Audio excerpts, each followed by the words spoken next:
Well, it should be no secret to most that our US dollar is not backed by gold or any precious metal. They did away with this quite some time ago, and it really means that this fiat currency is worthless, not backed by anything. And most currencies at this point only hold a value of what the people give it. If the people don't see a value in a currency and do not want to use it, well, then that currency becomes useless. It's the people's acceptance of that as a currency that makes everything flow. Now, it's nice to know that when you're using a currency that it's backed by something rather than nothing. In these days, the Fed continues to just keep on printing money out of thin air. And this is going to have its consequences.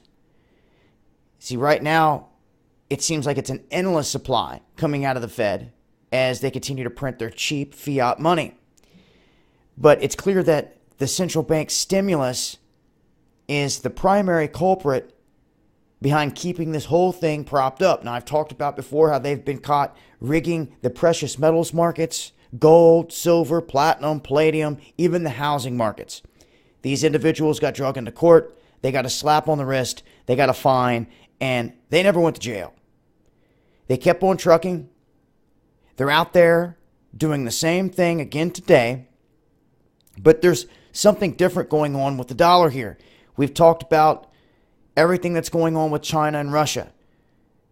China introducing their currency and striking up trade deals with Russia where they're trading in the Chinese currency backed by gold and backed by oil, which is a huge step here on the world stage. Of course, any other country that has attempted to do that in the past, we've dropped bombs on, have gone to war with.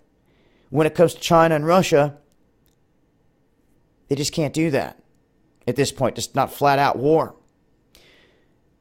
Too big of an adversary. And at this point, when looking at the dollar, you can see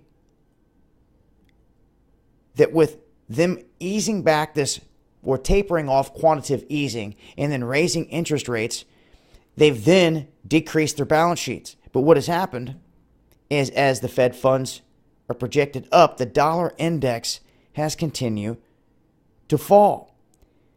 And you can see here, normally Fed tightening policies should cause an ever-increasing boost to the dollar index. Instead, we're seeing something completely opposite happening.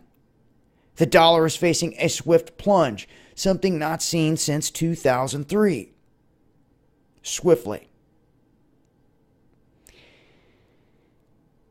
But in terms of the dollar, these are some things going on with it here and where it sits at this point in time. I wanted to cover, let it be known. Some more details here to the index, the projections, and I will continue to update as things change as usual.